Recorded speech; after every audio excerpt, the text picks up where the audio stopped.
Hello students, welcome to ed study 26। और आज हम अपनी वीडियो का अगला पार्ट शुरू करने जा रहे हैं। जैसे कि आप लोगों को पता है कि आप लोगों का एग्ज़ाम आने वाला है आर्काइव्स एंड म्यूजियम्स का, अभिलेखागार और संग्रहालय। तो बहुत सारे बच्चों ने मुझे ये क्वेश्चन पूछा है कि आप मैम प्लीज़ ये क्वेश्चन बता दीजिए। वैसे तो मैं आप लोगों के लिए सारी जो वीडियोज़ बना चुकी हूँ, क्योंकि इसकी बुक नहीं आती, मटेरियल बहुत मुश्किल से मिलता है और बच्चे बहुत कन्फ्यूज़ होते हैं कि हम आंसर के अंदर क्या लिखें। तो मैंने 5 to 6 क्वेश्चन आप लोगों को ऑलरेडी करा दिए हैं। प्लस मैंने अपनी लास्ट वाली वीडियो में ना बच्चा आप लोगों को पूरा एक्सप्लेन किया था कि आप किस तरीके से अपना जो है आंसर बना सकते हैं। मैंने आप लोगों को मेन पॉइंटर्स दे दिए थे और आपको उनकी डेफिनेशन खुद से लिखनी थी, ठीक है। लेकिन फिर भी बच्चों को ये ना और भी डाउट है, जैसे कि पांडुलिपि वाला क्वेश्चन हो गया या फिर जो मैं आज क्वेश्चन कराने जा रही हूँ ये हो गया। बेटा ये बहुत आसान क्वेश्चन है, आप खुद से भी कर सकते हैं, ठीक है। लेकिन ठीक है, मैं आपके लिए बैठी हूँ इसलिए मैं आप लोगों को ये आंसर करवा रही हूँ, ठीक है। देखिए हमारा जो क्वेश्चन है वो ये है, अभिलेखागार और संग्रहालय का तुलनात्मक विश्लेषण कीजिए। ये बहुत ही सिंपल क्वेश्चन था बच्चा, आप लोग क्यों कंफ्यूज होते हो तो आसान क्वेश्चंस के अंदर सिंपल सी बात है। इसके अंदर आप लोगों को डिफरेंस बताना है अभिलेखागार और संग्रहालय के अंदर, ठीक है। बस फर्क इतना है कि क्वेश्चन के अंदर तुलनात्मक बोल देते तो बच्चा थोड़ा कंफ्यूज हो जाता है। तुलनात्मक का मतलब वही होता है, तुलना करनी है दोनों की, ठीक। इसमें क्या रखा जाता है, किसमें क्या चीज़ें होती हैं, कैसे लोग अपॉइंट किए जाते हैं, ये सब चीज़ें, ठीक है। देखिए पहला है हमारा अभिलेखागार, ठीक है। मैंने यहाँ दोनों लिख दिया डिफरेंस के लिए ताकि आप लोगों को इजी लगे। देखिए पहला पॉइंट है हमारा, अभिलेखागार में उन स्थानों से प्राप्त ऐतिहासिक दस्तावेज़ों को रखा जाता है जो ऐतिहासिक दृष्टि से एक विशेष महत्व रखती हैं। देखिए हमारा एक वर्ड है जो इस पूरे आंसर को एक आधार दे रहा है, जो कि है दस्तावेज़। इसके अंदर ये बोला है कि हमें अभिलेखागारों के अंदर उन ऐतिहासिक दस्तावेज़ों को, दस्तावेज यानी कि रिटन मटीरियल है हमारा, यानी कि लिखित सामग्री जो है उनको रखा जाता है, जो कि हमारे इतिहास के लिए बहुत इम्पॉर्टेंट है। और देखिए संग्रहालय के अंदर क्या है, संग्रहालयों में भी उन महत्वपूर्ण वस्तुओं को रखा जाता है जो हमें प्राचीन काल के आम लोगों तथा शासकों से प्राप्त हुई हैं। यह एक प्रकार के ठोस पदार्थ होते हैं। अब देखिए जहाँ अभिलेखागारों के अंदर रिटन मटेरियल रखा जाता है, वहीं संग्रहालयों के अंदर जो है वो ठोस पदार्थ, बर्तन, मनके, मोहरे, ये सब चीज़ें जो है वो रखी जाती हैं, ठीक है। और अभिलेखागार के अंदर जो भी हमें दस्तावेज मिलते हैं उससे साफ पता चलता है कि जो पढ़े लिखा वर्ग होगा या जो बड़ा उच्च वर्ग होगा, ठीक है, वही उन्हीं लोगों के केवल हमें दस्तावेज मिलते हैं। जबकि संग्रहालयों के अंदर वह सभी चीज़ें रखी जाती हैं बच्चा जो आम लोग भी इस्तेमाल करते हैं, खुदाई से प्राप्त हुई हैं, प्लस जो राजा महाराजा शासक भी यूज़ करते होंगे। देखिए दूसरा पॉइंट है हमारा, अभिलेखागारों में राजस्थान के रजवाड़ों, मुगलों, मौर्य वंश आदि बेटा यहाँ पे आदि आएगा, ठीक है, आदि शासकों के लिखित तथा चित्रित लेखों को संजोकर रखा जाता है। यानी कि बहुत सारे जो राजा महाराजा थे, सभी लोगों का जो रिटन मटेरियल है ना, उनको इकट्ठा किया और अभिलेखागारों के अंदर रख दिया। आप लोग सोचते होंगे कि क्यों रखा जाता है, क्या है, ठीक है। मतलब आप लोग तो नहीं, क्योंकि आप हिस्ट्री स्टूडेंट हो, लेकिन जो अदर बच्चे हैं जिन लोगों को नॉलेज नहीं है, उनको ये लगता है कि क्या फ़ायदा इन सब चीज़ों का। बट यही चीज़ें हैं वो जो हमारे लिए और हमारे इतिहास के लिए, हमारे देश के लिए बहुत ज़्यादा महत्वपूर्ण है, ठीक है। लोग बाहर से रिसर्च करने आते हैं हमारी चीज़ों के ऊपर, ठीक है। जैसे कि हमारी इंडस वैली सिविलाइजेशन है, बड़े बड़े जो रिसर्चर्स हैं वो सब लोग यहाँ आते हैं कि इतनी पुरानी जो एक सभ्यता है वो कैसे जीवित हो सकती है ऐसी कंट्री के अंदर, ठीक है। संग्रहालयों में किसी भी देश विशेष की ऐतिहासिक वस्तुओं, मिट्टी के बर्तन, ईंटें, मनके, मूर्तियाँ, सिक्के आदि को संजोकर रखा जाता है। देखिए वहीं जहाँ पर यहाँ लिखित दस्तावेज होते हैं और चित्रित दस्तावेज होते हैं, वहीं संग्रहालयों के अंदर जो है वो क्या होता है, ये मूर्ति, सिक्के, ठीक है, ये सब चीज़ें पाई जाती हैं। देखिए हमारा थर्ड पॉइंट है, 11 मार्च 1891 में राष्ट्रीय अभिलेखागार का जन्म कोलकाता में हुआ। यानी कि 11 मार्च 1891 में जो राष्ट्रीय अभिलेखागार है उसका जन्म हुआ कहाँ, कोलकाता में। जब 1911 में यानी कि 1911 में राष्ट्रीय राजधानी को कोलकाता से बदलकर नई दिल्ली किया गया, उस समय इसे भी स्थानांतरित कर दिया गया और अब यह दिल्ली में है। पहले यह कोलकाता में था, लेकिन जब दिल्ली को राजधानी बनाया गया तो यह अब दिल्ली में स्थानांतरित कर दिया गया, ठीक है बच्चा। वहीं दूसरी ओर देखिए, भारतीय संग्रहालय की स्थापना का श्रेय डॉक्टर नथानियल वालिक नामक डेनमार्क के वनस्पति शास्त्री को दिया जाता है। देखिए बेटा नाम में कंफ्यूज मत होना, नथानियल, ठीक है, वालिक, तो ये डेनमार्क के एक वनस्पति शास्त्री थे। इनको ही भारतीय संग्रहालय की स्थापना का श्रेय दिया जाता है। यह इतिहास का सबसे पुराना और भारत का सबसे बड़ा संग्रहालय है, जिसकी स्थापना 1814 में हुई थी। ठीक है, बहुत सिंपल लिखा है। मैंने आप लोगों के लिए आंसर ही ऐसा बनाया है कि आप लोगों को एक्सप्लेन करने की ज़रूरत ही ना पड़े। एकदम इजी लैंग्वेज में लिखा है मैंने ये। ठीक है, देखिए, अभिलेखागार। सबसे पुराने अभिलेख बोगजकोई अभिलेख हैं। देखिए, सबसे पुराना जो अभिलेख है ना बेटा, वो है बोगजकोई। इस अभिलेख का निर्माण मितनवी शासकों द्वारा किया गया था, जिस कारण इसे मितनवी अभिलेख भी कहा जाता है। बोगजकोई या मितनवी यह सबसे प्राचीन अभिलेख एशिया माइनर अर्थात मध्य एशिया से प्राप्त हुआ है, जिसका समय लगभग 1400 ईस्वी का है। यानी कि ये सबसे पुराने हैं और 1400 ईस्वी में ही जो है वो इसको खोजा गया था, या फिर आप ये मान लीजिए इतना पुराना है ये। ठीक है, अब आप ये सोचेंगे कि इससे पुरानी तो हड़प्पन सिविलाइजेशन है, बट बच्चा उसका कुछ ऐसा रिटर्न मटेरियल में मिला नहीं है ना। उस समय कागज़ का प्रयोग नहीं होता था।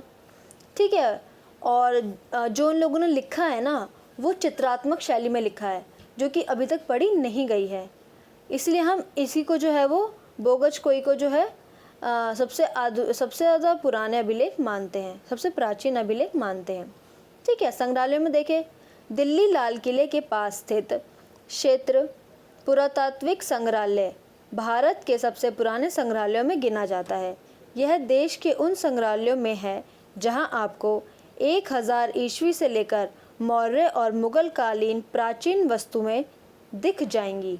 यहाँ प्राचीन चित्रों, वस्तुओं, आभूषणों, हथियारों, शिल्प आदि वस्तुओं को संग्रहित किया गया है। यानी कि 1000 पुरानी जो चीज़ें हैं, जैसे कि जो भारतीय संग्रहालय के अंदर हड़प्पन सिविलाइजेशन का, मौर्य सिविलाइजेशन का, ठीक है, यानी कि मौर्य टाइम पीरियड का बहुत सारी चीज़ें जो हैं वो हमें मिल जाती हैं, जो कि बहुत ज़्यादा इम्पॉर्टेंट है। आप खुद सोचें ना, कोई बहुत पुरानी चीज़ है जो बहुत यूनिक है, या हमें नहीं पता कि वो लोग कैसे यूज़ करते थे, वो लोग किस बर्तन का इस्तेमाल किस चीज़ के लिए करते थे, तो वो कितनी एक इंटरेस्टिंग सी चीज़ हो जाती है एक हिस्टोरिकल पर्सन के लिए, मतलब जो हिस्ट्री जानना चाहता है। देखिए आगे है, सिंधु घाटी सभ्यता से भी ऐसी कुछ चीज़ें प्राप्त हुई हैं जिससे यह पता चलता है कि उन पर कुछ महत्वपूर्ण बातें लिखी गई हैं, जो कि दाई से बाई ओर लिखी जाती थी।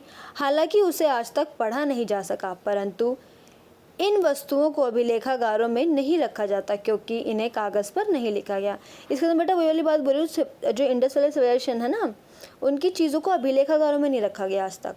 क्यों? क्योंकि वो सब चीज़ें कहाँ पर बनी है, या तो दीवार पे बनी है या तो किसी ठोस मटेरियल पे बनी हुई है। ठीक है, अगर वो कपड़े पर भी होती ना, तब भी हम उनको जो है वो रख सकते थे अभिलेखागारों में, बट वो किसके ऊपर है, तख्ती पर है या तो फिर किसी ठोस पत्थर के टुकड़े पर है, तो उनको हमें संग्रहालय में ही रखना पड़ता है, क्योंकि दोनों चीज़ों को डिवाइड किया हुआ है अलग अलग, कि अभिलेखागारों में केवल कागज़ और कपड़े के ऊपर लिखी चीज़ों को रखा जाएगा और संग्रहालय के अंदर कोई भी ठोस चीज़ों को रखा जाएगा। ठीक है, देखिए, भारतीय संग्रहालय में सिंधु घाटी सभ्यता से प्राप्त कुछ वस्तुएं हैं जो ऐतिहासिक दृष्टि से बहुत महत्वपूर्ण हैं, जैसे टेराकोटा के खिलौने, चित्र और बर्तन, आभूषण, मोहरे, कांस्य तांबे के औजार आदि।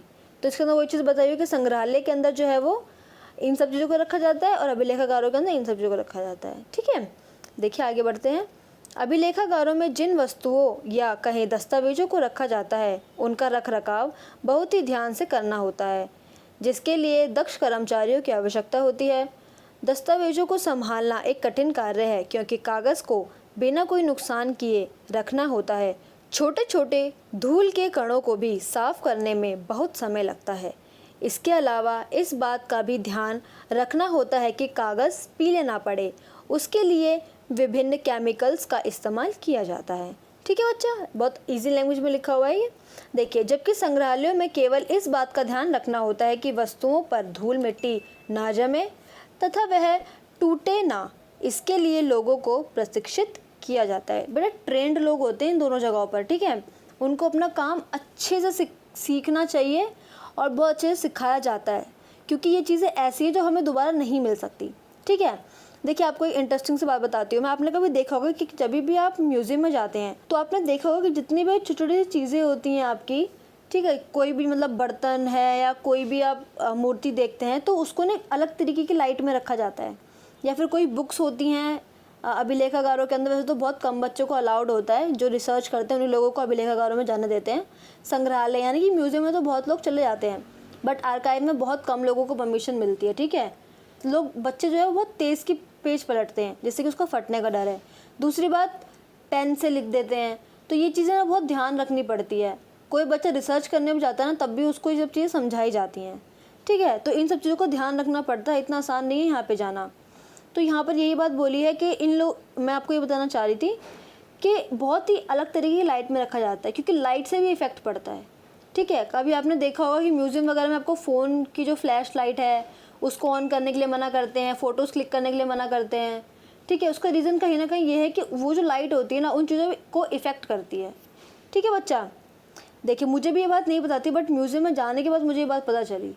देखिए, ऐतिहासिक दृष्टि से अभिलेख हमारे लिए महत्वपूर्ण हैं, क्योंकि यह किसी भी देश के इतिहास को आधार प्रदान करते हैं।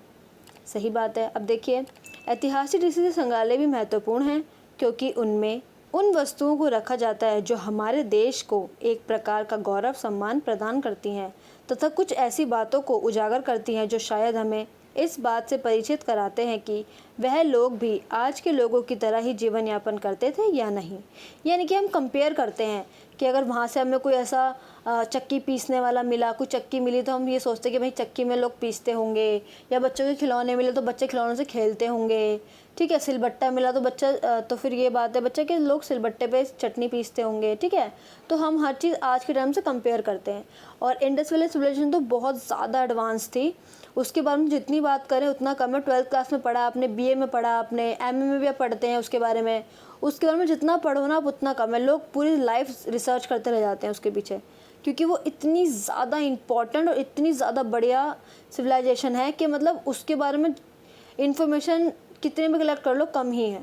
ठीक है बच्चा, तो ये छोटा सा है आपका क्वेश्चन और इसका आंसर बहुत ही आसान है। आप इसके अंदर और भी चीज़ें ऐड कर सकते हैं जो भी आपने प्रीवियस वीडियोज़ के अंदर देखा है।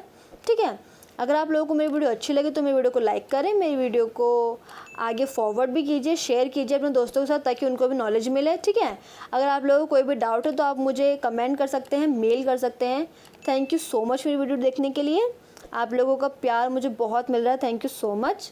एंड मेरे चैनल को सब्सक्राइब ज़रूर कर दीजिए और बेल आइकन को प्रेस ज़रूर करिए, क्योंकि उसी से आपको नोटिफिकेशन जो है वो मिलती रहेगी time to time. All the very best आपके एग्ज़ाम के लिए। बाय बाय, मिलते हैं नेक्स्ट वीडियो में।